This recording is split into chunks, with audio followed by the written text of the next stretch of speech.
On essaie aujourd'hui de construire ce dictionnaire d'architecture à partir de certains mots, mais qui sont à la fois des mots mais aussi des concepts, qui se placent donc au niveau de l'interprétation des codes d'architecture plutôt que représenter un certain style, une forme ou une certaine époque. Travailler dans cette façon-là signifie avoir la capacité d'être dans l'interprétation de ce qui est notre environnement. Voir une chose et immédiatement comprendre quelle est la filiation de cette chose. Si, je sais pas, vous rencontrez quelqu'un et vous demandez qui est ton père, qui est ta mère, et qu'est-ce qui fait ton père et ta mère. Ça ne se fait plus, avant ça se faisait, et ça rassure les gens. Donc, quelque part, arriver à comprendre aussi comment une chose s'inscrit dans un processus historique sert à pouvoir l'interpréter. Ce matin, nous allons commencer par 3 mots.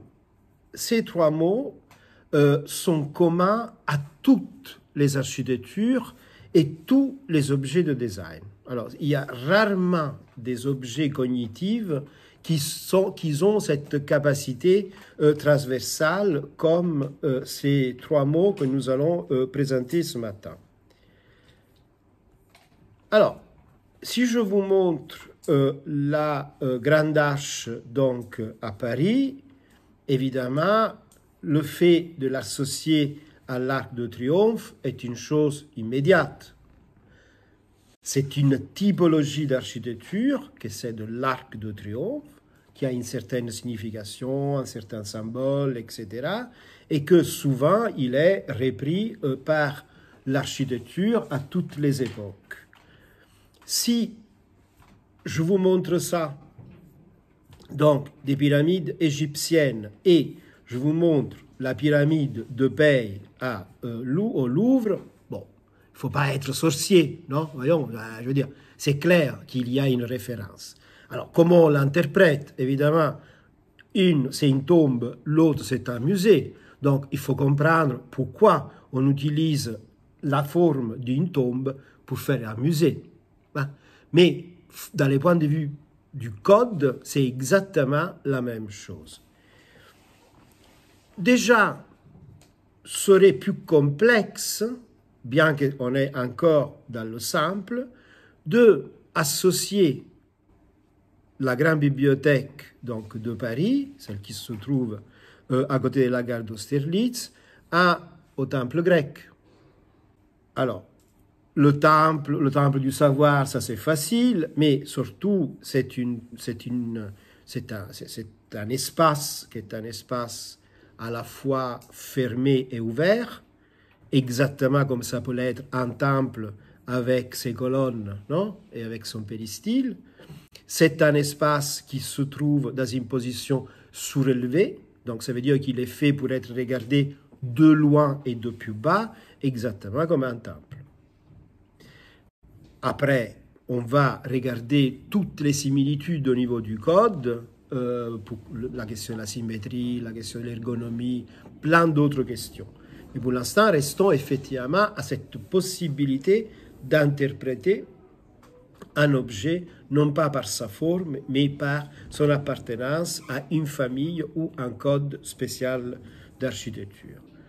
Donc, quelle soit l'architecture, quel soit le design, on peut toujours établir des liens, des transversalités entre des objets et des époques, grâce à la reconnaissance de certaines choses. Ça, nous sommes avec Le Corbusier et nous sommes dans la Villa Savoie à Poissy. Et déjà, par exemple, serait plus complexe d'expliquer comment cet espace qui a été réalisé dans les années 20-30 du 1900, en réalité, il est un héritage, ça c'est la maison du poète tragique de Pompéi, que Le Corbusier visite.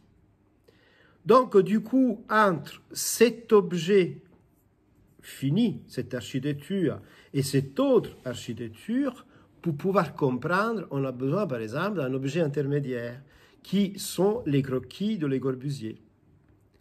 Donc, Le Corbusier visite la maison du Père Tragique à Pompéi et commence à établir des liens, établir des analyses. Donc, notamment, il s'occupe des espaces interstitiels, il s'occupe de cette compénétration entre le plein et le vide, qui est typique de l'architecture de la domus pompéenne, mais c'est aussi typique de son architecture.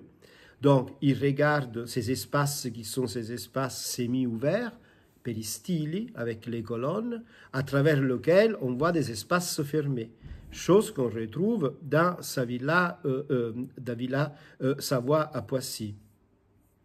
Vous voyez? Donc, du coup, on est à l'intérieur, on regarde l'extérieur, et grâce à cette logique de fenêtres, abandon, etc., on peut imaginer qu'il existe une interdépendance continue entre l'intérieur et l'extérieur. Si vous regardez bien, là, on est effectivement dans un espace qui est un espace couvert, qui regarde vers un espace extérieur, et sous la droite, vous remarquerez qu'il y a des fenêtres qui sont sans vitres, sont des fenêtres qui sont totalement à l'extérieur, mais ils sont des fenêtres qui regardent à l'extérieur de la maison. Donc, du coup, cette relation dedans-dehors est une relation extrêmement complexe qui n'est plus celle qui était au XIXe. Alessandro Mendini, La poltrona di Proust, qui est une citation à Proust, un style donc totalement nouveau, celui des années 80, donc issu de la question de la postmodernité, et qui se renoue avec cette ambiance parisienne proustienne à travers ce fauteuil Régence qui est totalement transformé avec de la peinture et avec des pigments colorés sous le tissu. C'est ce qui fait Roberto Venturi et Dennis Scott Brown, qui récupèrent certains éléments du code classique de l'architecture pour les introduire aux États-Unis. Ça, c'est la maison de la mère de Roberto Venturi, mais qui est reconnaissable encore comme un objet avec des racines culturelles qui sont des racines culturelles qui viennent de très loin et viennent de la Renaissance notamment. Après, nous avons des objets complexes. Ça, c'est les deux plateaux qu'on a vus ensemble, réalisés par Daniel Buren, exactement, dans le Palais Royal. Et du coup, il y a ce jeu de contemporanéité qui se fait en continuité avec l'Antiquité, avec la classicité. Donc, pouvoir interpréter cette image demande la connaissance du code et demande surtout une chose fondamentale. Comment nous pouvons appeler colonne ces éléments qui sont des éléments qui ne portent rien, qui sont différents les uns des autres en termes de taille, qu'en réalité la colonne objet antique est un élément en pierre qui sert à tenir une structure horizontale. Ça veut dire qu'au-delà de l'usage, de l'emploi et de la forme, il y a quelque chose qui fait que nous arrivons à lire cet objet comme en étant une colonne. Ces trois mots, que je n'ai pas encore cités, sont dites, écrites, décrites par la première fois dans ce texte qui est un texte de Vitruve. C'est les 10 livres de l'architecture de Lulu, écrits au 1er siècle. Vitruve écrit ces 10 livres dans la tentative de créer, lui aussi, une encyclopédie, un dictionnaire, sous les faire état de l'architecture de son époque. Et il emploie comme les 3 premiers mots constitutifs de l'architecture le mot firmitas, le mot utilitas et le mot venustas. Firmitas, utilitas et venustas sont les mots que nous allons regarder ensemble aujourd'hui. La firmitas, on peut le traduire avec le mot solidité. Ça concerne la structure, ça concerne tout ce qui est de l'ordre de la matière. L'utilitas est une notion d'usage, est une notion qui implique que quelqu'un est en train d'utiliser l'architecture. Et la venustas, qui est le mot le plus complexe, serait la beauté. Mais pas la beauté, une belle fille, un bel homme. En latin, ça s'appelle pulcritudo.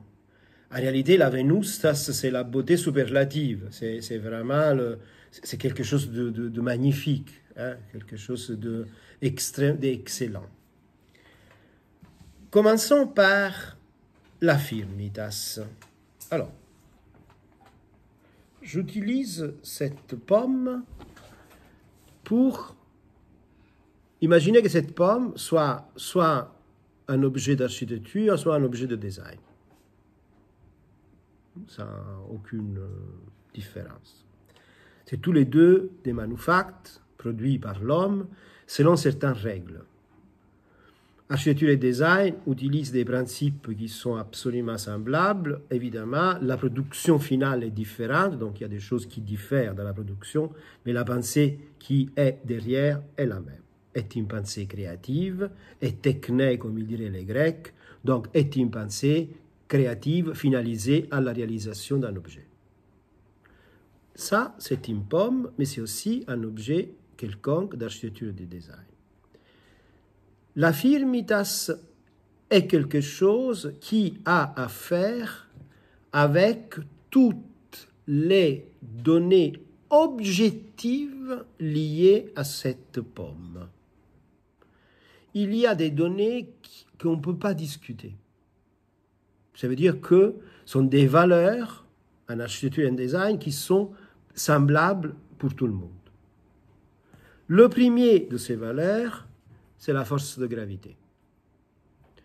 Tout objet, toute architecture, il est soumis à une force de gravité. Il se construit, il se pense en fonction de la neutralisation de cette force de gravité. Donc, un des objets les plus sympathiques et représentatifs de cette force de gravité, ça c'est la maquette de la Sagrada Familia di Gaudí à Barcelone, qui donnait la complexité de l'œuvre. La maquette a été construite à l'inverse. Ça veut dire que pour déterminer la forme, Gaudí utilise ces petits sacs de sable et comme poids. Et donc, du coup, tout le système de lignes, il est tendu par ces petits sacs qui descendent vers le sol à cause de la gravité. Si vous, visuellement, vous prenez cette image et vous la renversez, ça devient la Sagrada Familia. L'autre élément absolument incontestable de cette pomme, c'est la question du volume. Nous pouvons établir n'importe quel volume d'un objet et chaque volume est différent de l'autre. L'autre qualité incontestable et objectuelle, c'est le poids. Ça veut dire que cette pomme, objet architecture, en ayant un poids et en étant assujetti à une force de gravité et en ayant un volume, réagit autrement et différemment dans l'espace selon la différence de ses capacités, de ses qualités, pardon. Un des problèmes engendrés par la question du volume, la question du poids et la question de la gravité, c'est la question de l'équilibre. Donc, je suis en train de tenir cette pomme qui autrement tomberait. Une fois qu'elle est tombée, à cause de la gravité, il trouve sa position naturelle, mais cette position, elle est là, elle est là, elle est là, elle est tombée comme ça, je la remets droit. Donc ça veut dire qu'il y a une réflexion spécifique à toute forme d'équilibre. C'est très intéressant ce canapé de Coppi-Melblau, le groupe autrichien, qui s'appelle le fauteuil Woodle, qui reprend un des icônes du design contemporain de Le Corbusier, de la modernité, pardon, et il le remet dans un jeu d'équilibre complètement différent. Donc, dans un équilibre précis, vous voyez le fauteuil de Le Corbusier, celui des années 30, qui est une structure assez simple, métallique, avec un coussin totalement symétrique. Lui, il détruit cette symétrie, justement, pour faire son travail de mise en cause et de transformation des objets. Mais on retrouve une forme semblable, encore une fois, mais avec un équilibre totalement différent. Un autre élément à prendre en considération dans l'architecture et dans les objets, c'est la question de la densité.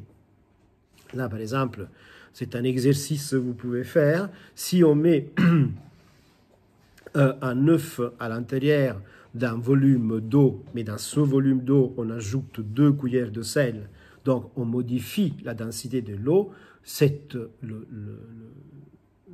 l'œuf commence à avoir des mouvements jusqu'à arriver à flotter, jusqu'à quand la densité de l'eau commence à être importante. Dans le design, par exemple, la densité de la densité fait l'histoire de l'assise. Ça, c'est sous la gauche, c'est un fauteuil des années 50. Donc, c'était des assises assez raides, avec des mousses assez rigides, parce que la personne, elle devait rester quand même dans une position qui était une position confortable, mais digne. Hein? De l'autre côté, c'est un canapé de la ligne rosée, bien plus contemporain, avec lequel, effectivement, la densité fait qu'il y a une assise qui est complètement différente de celle qui était dans les années 50. Autre élément quantitatif et donc objectuel de la utilitas, c'est la question du frottement. Comment effectivement un objet, comme un objet, surtout les objets, se confrontent avec ce problème de frottement. On a des structures, des mécanismes, par exemple, qui glissent sous feutre, ou simplement les feutres qu'on met sous les chaises pour éviter de rayer nos sols. Une autre question liée toujours à la question de l'utilitas, c'est la question de la forme. Alors, cette forme, avec même volume, même densité, même force de gravité, même poids, mais la forme peut être totalement différente. Nous avons aussi la matière. Donc, chaque objet est réalisé d'une matière différente. Et la nature de l'objet dépend aussi de la nature de la matière. Même forme, même poids, même équilibre. Si vous faites une chose qui est réalisée avec du bois a une valeur, une chose réalisée du métal a une autre valeur, etc. Donc, du coup, ça c'est une matériothèque. C'est cette possibilité d'interpréter un objet aussi à travers sa matière. Tout est à l'intérieur de la firmitas, tout est une question de force. Quels sont les enjeux des forces à l'intérieur de cette pomme? Elles peuvent être extrêmement complexes, c'est le cas du musée Guggenheim de Bilbao, lequel effectivement c'est un système de force. Vous savez, le musée a été créé à partir d'une maquette. Cette maquette a été après numérisée avec un logiciel et un laser particulier. Et ensuite, toutes ces données sont passées par les ingénieurs du calcul. Sur la gauche, vous voyez ce qu'est la structure qui porte les vitres et tout le reste. À droite, c'est l'objet fini. Donc, on est dans un système de triangulation extrêmement complexe avec une distribution de force assez difficile à visualiser facilement. Hein. On peut le faire seulement à l'aide d'un ordinateur. Mais, grosso modo, à l'intérieur d'une structure simple, il y a deux sortes de forces. Une, elle est verticale. Si je prends cette pomme et je la mets sous ma main, elle exerce une force verticale sous ma main. Ma main exerce une force verticale dans le sens opposé, non? Qui fait que ma pomme, elle est en équilibre. Vous voyez? On ne le voit pas, mais il y a, comme dans l'image, il y a un vecteur qui descend et un autre qui remonte. Et ils ont la même force. Plus complexe, c'est les forces horizontales. Ça veut dire qu'à un moment donné, si je prends cette pomme et je veux la tenir en équilibre à travers mes deux doigts, je suis en train d'appliquer deux forces horizontales. Vous les voyez? Et donc la pomme, elle réagit exactement de la même façon, créant à l'intérieur deux forces horizontales qui sont en opposition à la mienne. C'est exactement ce qui fait cette partie de la charpente d'un toit. Donc, la structure verticale peut être extrêmement simple, c'est le cas du temple grec, ça veut dire qu'on a deux poteaux et une poutre, on a deux vecteurs qui sont vers le haut et deux qui descendent vers le bas. Mais ça peut être bien plus complexe. Ça veut dire que la construction de l'arc est une évolution du système vertical traditionnel qui fait que, en plus de la force verticale, on ajoute des forces horizontales. Si vous voyez le système là, à la fin donc de cet arc, vous avez un vecteur qui descend, un vecteur horizontal et un incliné. Voyez? Donc, du coup, on n'est plus dans ce système simple de force verticale, mais on est dans un système plus complexe, dans lequel il faut intégrer l'horizontalité. Un des exemples les plus anciens et les premiers à développer une expertise extraordinaire pour la question de l'horizontalité, c'est le Panthéon de Rome. Considérez que c'est une structure qui, en plus de résoudre ce problème de force horizontale, pour pouvoir se tenir à trois stades de la construction, utilise un ciment différent. Ça veut dire qu'on est en bas avec un ciment lourd, jusqu'à arriver à haut avec quelque chose qui s'appelle la puzzolane, qui est un inerte d'origine volcanique, et donc du coup beaucoup plus léger. C'est la raison pour laquelle il se tient. Des Romains, on passe vers l'expérience du Moyen-Âge, donc avec des arcs boutants. Là, on est encore dans un autre système de force qui, autrement que le système romain, prend en compte la question de l'horizontalité. Alors, du coup, cette horizontalité, elle est prise en charge par la construction de l'apparaître de ces structures qui sont des structures à squelette, ça c'est en bois mais ça peut être en fer, jusqu'à arriver à des structures complexes qui gèrent le problème de l'horizontalité. Ça c'est la canopée de Heal qui a été réalisée récemment. Jusqu'à ce moment, nous avons analysé que la pomme. Donc, qu'est-ce qui se passe si, en plus de la pomme, avec sa forme, tout ce qu'on a analysé jusque-là, on y ajoute quelqu'un, on y ajoute le nous. Qu'est-ce qui se passe si j'imprime une action à cette pomme? Qu'est-ce qui se passe si je mange la pomme? Alors,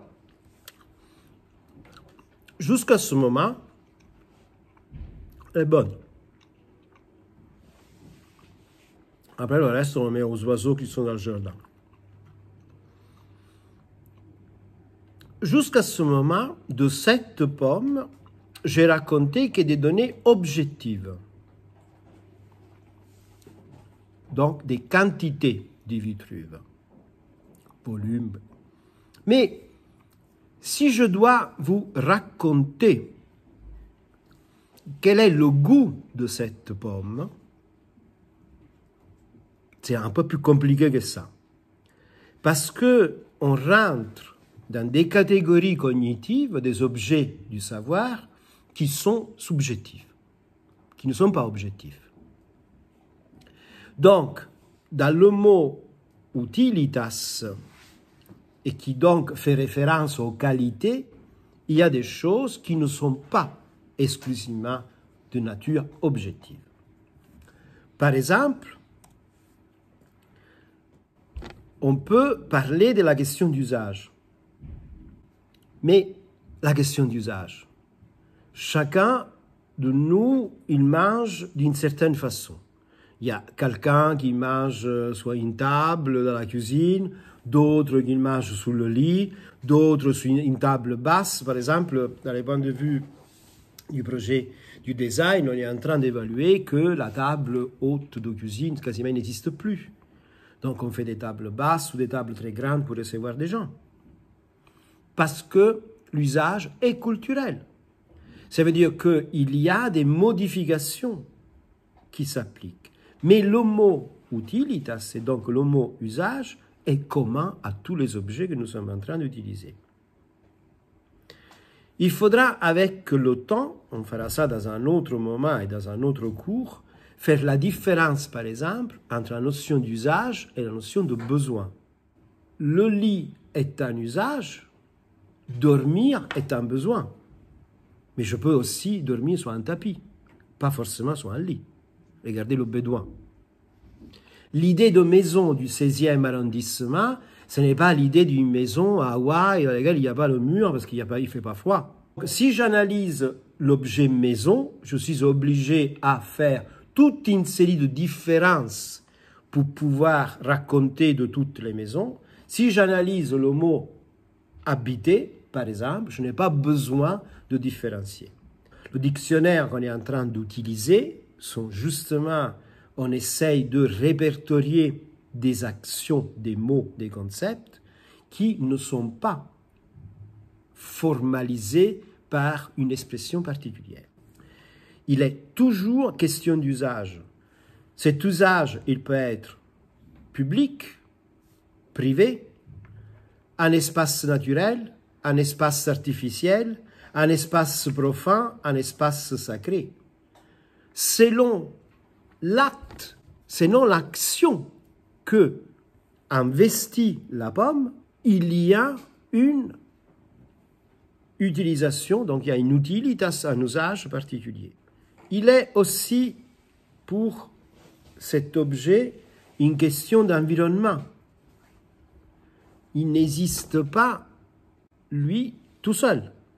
Ça veut dire qu'il est inscrit dans toute une série d'ensembles qui sont différents selon les situations. Et que je ne peux pas vous raconter de la qualité de ce morceau de pomme que je viens de manger si je ne le associe pas au fait que, par exemple, il est 4h moins quart et que donc nous sommes l'après-midi. J'ai quasiment rien mangé à midi, donc en plus d'avoir le goût un peu, tu vois, exquis de la pomme, j'avais faim. Donc du coup, ce goût est relatif à ce moment-là. Quels sont les environnements de l'architecture et du design? Il y en a plein. Et ils sont tous des environnements. Quels sont les environnements qu'il faut analyser pour donner les qualités de cette situation? Et maintenant, on parle d'une situation. On parle d'un objet investi par une action. L'art, la pensée, la politique, la technique, l'enseignement, les sciences, l'histoire, le climat, l'économie. Et il est impossible de définir un objet d'architecture et de design sans prendre en considération ces environnements. Et là, on est encore dans quelque chose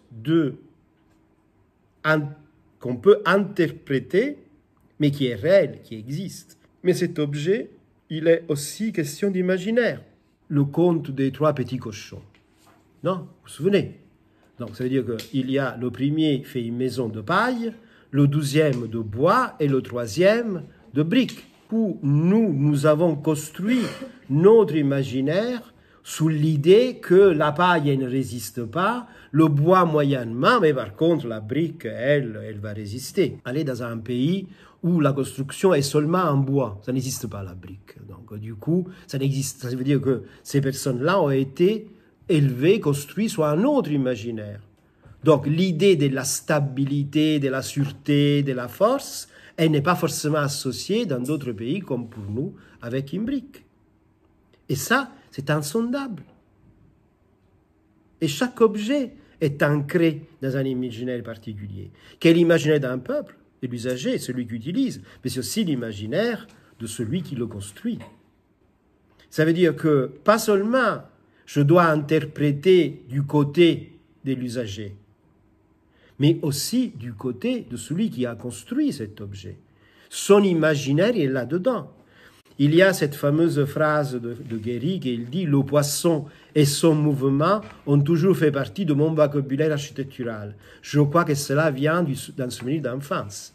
Le souvenir d'enfance, c'est qu'effectivement, la grand-mère accompagnait Guéry au marché, un jour particulier, une festivité juive, achetait ses carpes, et la grand-mère faisait jouer le petit avec la carpe à la baignoire, et après la tuer, il faisait des boulettes. Ça doit marquer l'imaginaire pour un enfant de voir un poisson vivant et après de manger la boulette. C'est presque un sacrifice tribal.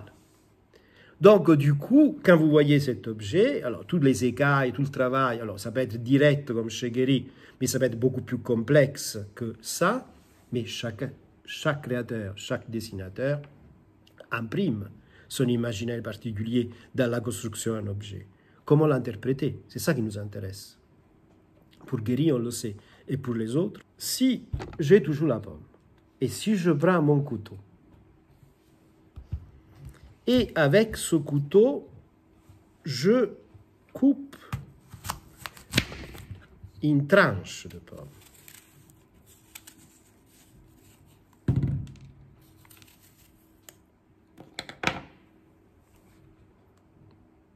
Et je égalise légèrement la morsure que je viens de donner. J'ai fait quelque chose, mais c'est bien que je dois sourire. En général, tu as toujours un regard dégoûté. C'est super. Enfin, j'arrive à te faire sourire, donc ça veut dire que ça fonctionne. Donc, j'ai fait quelque chose pour faire en sorte qu'elle soit vue. Donc, tout à l'heure, j'ai pris la pomme qu'elle était dans sa globalité. Ensuite, j'ai mordu, un peu sauvage. Là, j'ai fait quelque chose qui est de l'ordre d'une transformation pour être vu et interprété par les autres. Ce concept de Venustas, qui évidemment est un concept de beauté, mais si je me ferme à l'idée de, si je m'arrête à l'idée de beauté, quelle est la beauté? Et que la beauté d'aujourd'hui, la beauté du 1er siècle, par exemple, celle de Vitruve, n'est pas la mienne. Donc, du coup, qu'est-ce que je vais chercher? Séduction. Hein? La séduction? Non. C'est un acte,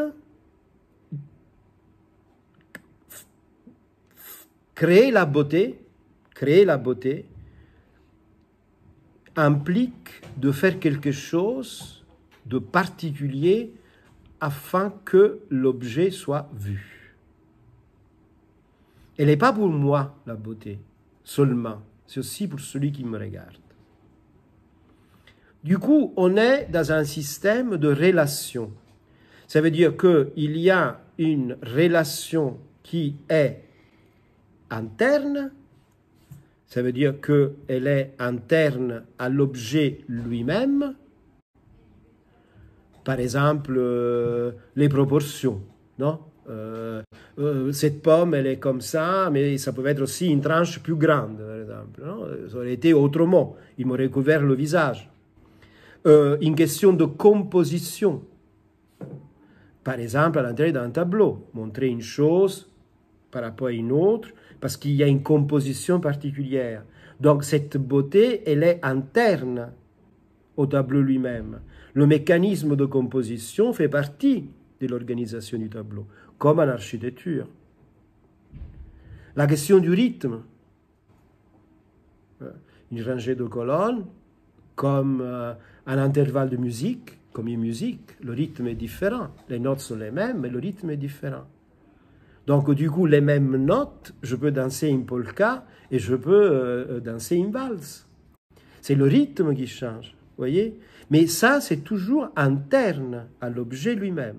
Mais ces relations, ils peuvent être aussi externes. Ça veut dire que se développe à l'extérieur de l'objet lui-même la lumière, le cadrage, comment je vois cet objet. La question du point de vue, la même chose, si je me mets d'un côté ou je me mets dans l'autre, je la vois différemment. La question de la séquence.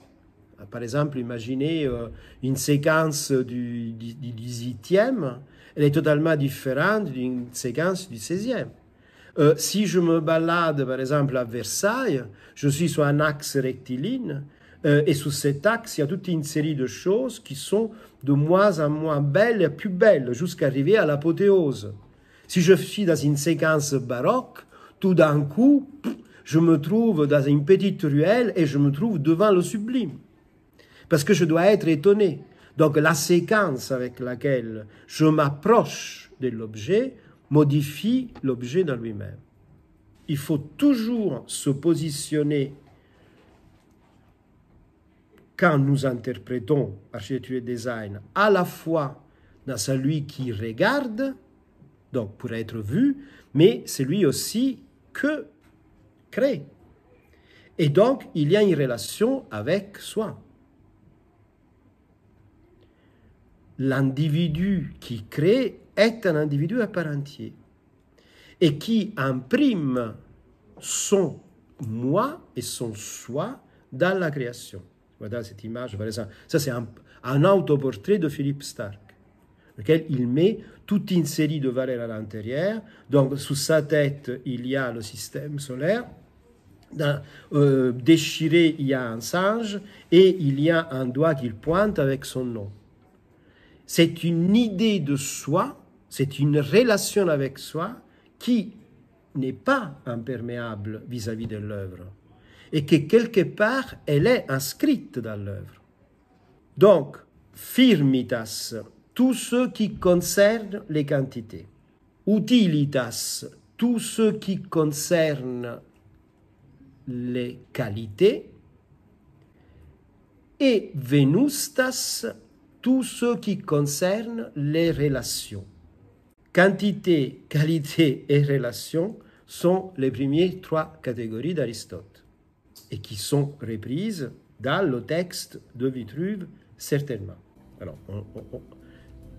quand on rentrera dans le spécifique du 1er siècle, parce qu'on aura besoin à un moment donné de savoir comment particulariser ce qu'on vient de dire au 1er siècle, qu'est-ce que c'est la firmitas, qu'est-ce que c'est l'utilitas et qu'est-ce que c'est la venustas au 1er siècle, pour parler par exemple de l'architecture classique, on verra comment ces trois mots se particularisent avec une certaine construction, la firmitas, avec une certaine notion d'utilité et d'usage et avec une certaine notion de beauté.